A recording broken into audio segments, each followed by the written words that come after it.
hanyuma rero ibintu bijyanye n'umurwayi wanjye cyangwa umugore wanjye, umudamu wanjye amaze nk'amezi 4 yarafashwe n'uburwayi. Hanyuma yagiye arwara, nkagenda mbona ananuka, akagenda asubira inyuma, tangira kujya ambwira ngo yumva isereri. Bukeye nkumva arambwiye ngo agera igihe akumva ngo umwuka uri kuba mukeya, ngo umwuka ukagabanyuka.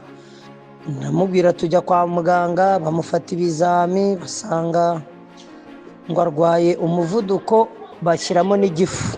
Hanyuma nyuma y'ibyo ngibyo ajya ku miti bamwandikiye, arayikora irarangira, ntibyagira icyo bitanga, asubirayo barongera bamufata ibizami, nanone bamuha indi. Hanyuma mu magambo arambuye, ikintu navuga ngo kijyanye no kuva igihe noneho byabaye danje cyane, ni ukuva mu mpera z'ukwa 11, kuko twinjiye mu kwa 12 umuhanzi Uwiringiyimana Theogene wakunzwe cyane mu ndirimbo zo kuramya no guhimbaza Imana, uzwi nka Theo bose babireba, aratabariza umugore we urwariye mu bitaro bya Rwamagana, aho amaze amezi 4 arwaye indwara ikomeye cyane. Umuhanzi Theo bose babireba ari mu bibazo bikomeye cyane ndetse bibabaje, ibibazo ashobora no kuburiramo umwe mu bagize umuryango we. Mu muryango kwa Theogene hari ikibazo gikomeye cy'uburwayi, aho umugore we arwaye bikomeye cyane kandi akaba arwaye indwara ishobora no kumusaba kujya kumuvuriza hanze y'u Rwanda.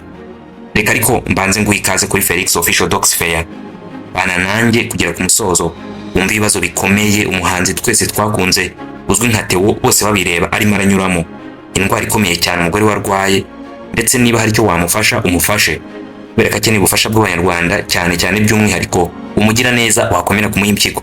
Felix niko nitwa, ikaze nanone.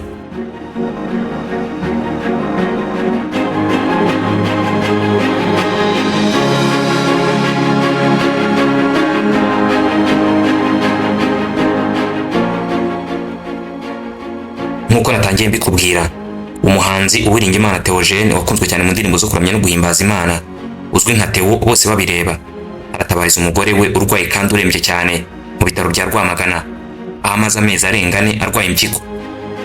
Mushimiyimana Marie Chantal, umugore wa Theo bose babireba, yoherejwe mu bitaro bya Rwamagana ari naho arwariye bikomeye kugeza ubu, nyuma y'uko hatahuwe ko arwaye impyiko kuko yari amaze igihe kigera ku kwezi arwariye mu bitaro bya Rwinkwavu mu karere ka Kayonza, aho yararwaye n'ubundi umuvuduko w'amaraso n'igifu. Kugeza ubu uyu mubyeyi w'abana 6 ari ku mashini yunganira impyiko mu kuyungurura amaraso izwi nka dialyse, asabwa kujya kuri iyi mashini nibura inshuro 3 mu cyumweru. Umuhanzi Theo avuga ko nta bushobozi afite bwo gukomeza kwishyurira umugore we amafaranga yo kwa muganga yo kwishyura iyi mashini yunganira impyiko, ndetse no kwita ku bana 6 bafite, harimo n'abari mu mashuri bakeneye amafaranga y'ishuri, kandi Theo akaba ari wenyine nta umufasha kuko nyine umugore we arembye cyane. Umuryango w'umuhanzi Theo urifuza umugira neza wakwemera guha uyu mubyeyi impyiko isimburize zangiritse, kubera ko ari bwo buryo bwonyine bwatuma uyu mubyeyi akira akongera kubana n'umuryango we, cyane ko badafite ubushobozi bwo gukomeza kwishyura iyi mashini yunganira impyiko kubera ko iyi serivisi ihenda cyane.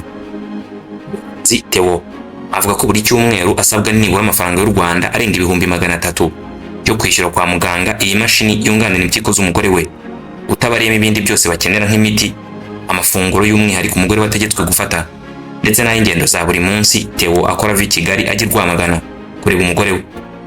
Nkuko nabikubwiye haruguru kandi wibuke ko Theo afite abana 6 bose agomba kwitaho, ndetse akabifatanya no kuvuza uyu mugore wenyine.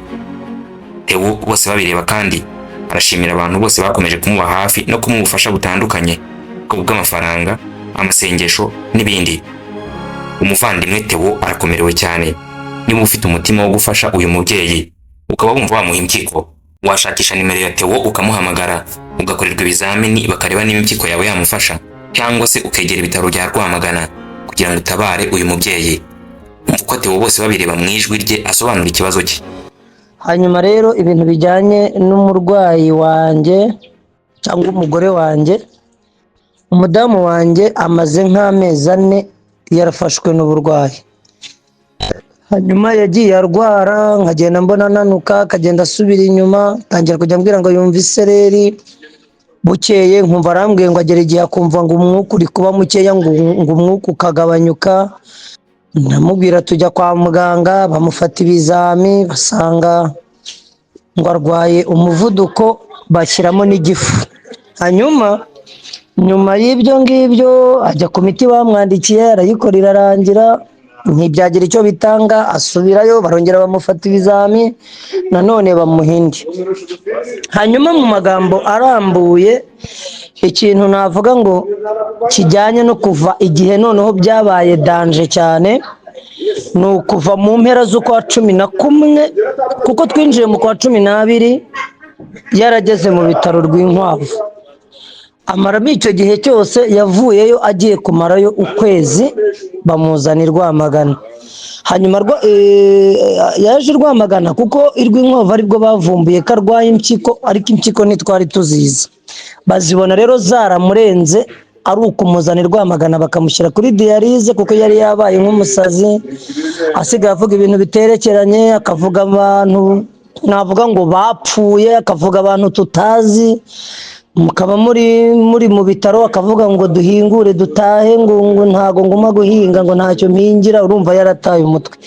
Abantu bajya kumusura ari nk'umupasiteri akavuga ati we nkugize minisitiri w'ingabo, ati wowe uri minisitiri. Ibintu biri aho bidahura. Muvandi, umurwayi wanjye nuko ameze, yararwaye.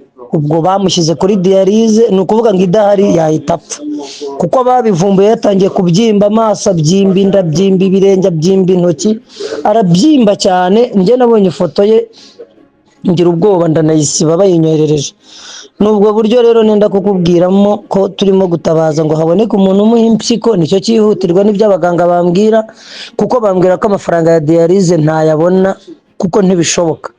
Mu cyumweru hagomba kuba hasabwa harenga 300,000 hatarimo imiti iyo yifashisha, hatarimo ibyo agomba kurya by'itegeko, kugira ngo akomeze kubaho ari kuri iyo mashini ajyaho gatatu. Ni ibintu rero ntashobora, nta nubwo rwose umuntu wabishobora ni bake, cyo koza barahari ariko nabo byabasiga iheruheru. Ubwo rero turi kubwira abantu ngo badufashe tubone umuntu umuha impyiko, hanyuma akorerwa operasiyo bamuguranire, turebe ko hari icyo bizatanga. Mu gihe tugitegereje ni ugukomeza kwishyura ibyo ngibyo twishyura. Cyakoze mbona abagira neza bamwe na bamwe, umwe akaguha nk'atike ijya kumusura, undi akaguhingemo, ariko ntiwapfa kubona n'ukwishyurira. Ibyo bintu birahenze rwose. Ndagusaba rero nyine nawe ibindi urabyumva ibyo ari byo. Amazina ye yitwa Mushimiyimana Marie Chantal, bakunda kumwita Mama Eric nk'uko nanjye banyita Papa Eric. Aho dutuye ni ku Gisozi mu mujyi wa Kigali, ibyo urabizi.